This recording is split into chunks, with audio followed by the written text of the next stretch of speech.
She thought no one was watching. She was wrong. At 6:47 a.m., a woman in a lavender cardigan walked up my driveway carrying bolt cutters. Not a neighbor, not a stranger passing through. The president of my homeowners association. I wasn't home, but my cameras were. Before we go further, if you're someone who's ever felt powerless against an HOA, hit subscribe right now. Because this channel is where those stories finally get told, and where the people who abuse their power finally get exposed. Now, back to Linda Marsh, and the camera she never knew existed. 4 of them. Every angle, every second, recorded in crisp, unforgiving detail.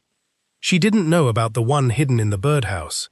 For 3 weeks, she'd been sending me letters.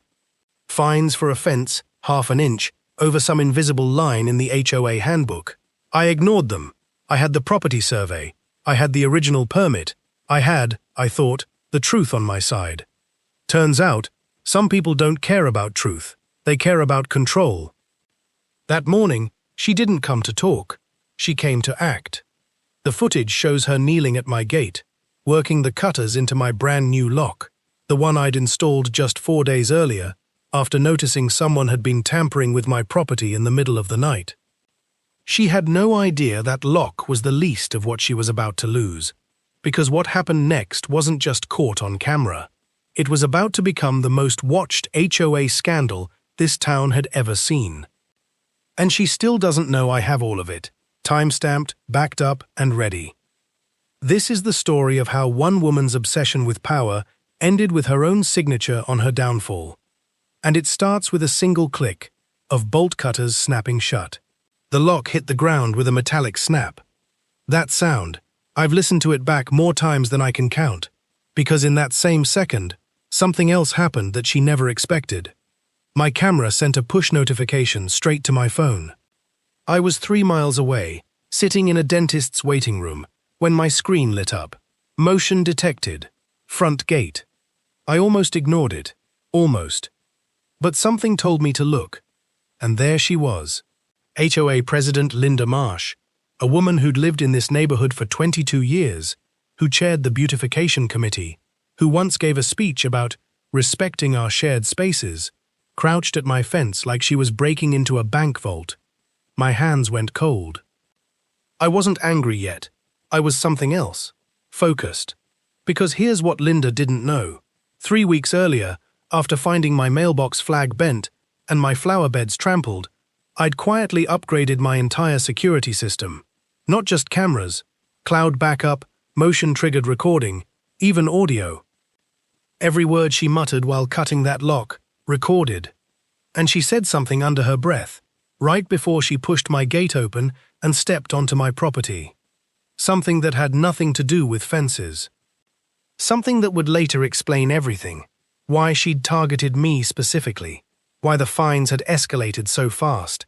Why this had never really been about a ½ inch property line at all. I sat in that waiting room, phone shaking in my hand, watching a woman who had zero legal right to be there walk straight toward my backyard. And I knew right then, this wasn't going to end with an apology letter. This was going to end with her name in front of a judge. But first, I needed to see what she was actually looking for. Because Linda Marsh didn't come for a fence. She came for something hidden in my backyard, and she was about to find out I'd already moved it. What she was looking for had a name, the Drainage Easement Report. 3 months earlier, I'd requested public records from the county about water runoff on our street. Nothing dramatic, just paperwork, or so I thought. That report, it turned out, proved the HOA had been diverting neighborhood drainage funds meant for pipe repairs, into something else entirely, something with Linda's name attached to 3 separate invoices. I didn't know that yet, not fully, but Linda knew I had the report. And on my camera, in grainy but audible detail, she muttered 4 words while stepping onto my lawn. Where did he put it? Not, where is the fence marker? Not, where is the survey? She wasn't there about a lock at all. She was searching for evidence. My stomach dropped watching it live from that waiting room chair. Because 2 days earlier, I'd moved every copy of that report, physical and digital, out of my house completely. a safety deposit box, a cloud drive she'd never find, a folder with my lawyer. If she was hoping to destroy proof, she was 3 days too late. But knowing that didn't make watching her walk toward my back door any less terrifying. Because now this wasn't a petty fence dispute anymore. This was a woman with something to hide, standing uninvited on private property, searching for documents that could end her position, and possibly her freedom. I called 911 with hands that wouldn't stop shaking. The dispatcher asked, "Is the suspect still on the property?" I looked at the live feed. Linda wasn't just still there. She had just picked up something from my porch, something that wasn't mine. It was a manila envelope. Plain, unmarked, sitting on my porch step since the mail carrier dropped it an hour earlier. Linda picked it up like she already knew what it was. She didn't run. She didn't hesitate. She tore it open right there on my porch, in full view of a camera she still didn't know existed. Inside was a letter from my attorney, a formal notice regarding the drainage fund inquiry, addressed to the HOA board. Confirmation that copies of my records request had already been filed with the county comptroller's office. I watched her freeze. Not for a second. For almost 30 full seconds she stood there, letter in hand, completely still, like the ground had shifted under her. Then she did something I never expected. She pulled out her phone. Not to call anyone about the fence, not to document the violation. She was calling someone, fast, frantic, pacing my driveway while I listened to every word through my camera's audio. "He knows," she said. "He has to know. Why else would a lawyer send this now?" A pause, then her voice dropped, sharp and low. "We need to fix this before Thursday's meeting." Thursday's meeting, the HOA's quarterly board session, the one where financial disclosures were supposed to be reviewed. The dispatcher on my other line asked again if I wanted police dispatched. I said yes, but some small calculating part of me also thought, let her keep talking. Let her keep digging her own hole on camera. Because whoever she called next didn't answer right away. And when they finally did, Linda said something that turned this from a property dispute into something far bigger than either of us. If he goes public with this, we're both finished. Both. She wasn't acting alone. Both. That one word replayed in my head louder than the sirens now growing closer in the distance. Linda wasn't protecting herself. She was protecting a partnership. I sat frozen in that waiting room chair, phone pressed to my ear, as the dispatcher confirmed a patrol car was 2 minutes out, but my eyes never left the live feed. Linda was still on my porch, pacing in tight, anxious circles, the torn envelope crumpled in her fist. "He's not supposed to have that," she snapped into the phone. "The county copy was supposed to be sealed." Sealed? That word hit different. Public records aren't sealed unless someone with real influence pulls strings to make them disappear. Someone with access. Someone with a reason to bury a paper trail permanently. I thought about the man who'd approved my drainage report request without blinking. A mid-level county clerk who seemed oddly nervous the whole time I sat across from his desk. I thought about how the treasurer position on our HOA board had mysteriously changed hands 8 months earlier, right when the drainage assessments jumped by 40%. Pieces were sliding into place faster than I could process them. Then Linda said the name. Just one name. Quiet, almost a whisper, like she was scared the walls themselves might repeat it. I won't lie, hearing it stopped my breath. Because it wasn't just another board member. It was someone whose name was on the county payroll. Someone who, until 30 seconds ago, I trusted completely. And that's when the patrol car turned onto my street, right as Linda spun around, phone still to her ear, and looked directly into the birdhouse camera she never knew was there.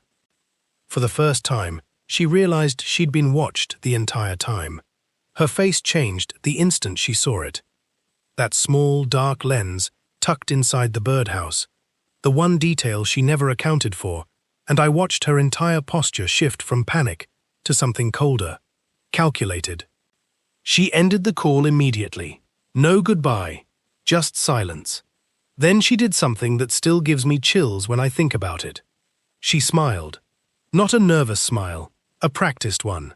The same smile she used at HOA meetings right before denying someone's paint color request. She smoothed her cardigan, tucked the torn envelope into her purse like it belonged to her, and walked toward the street just as the patrol car pulled up.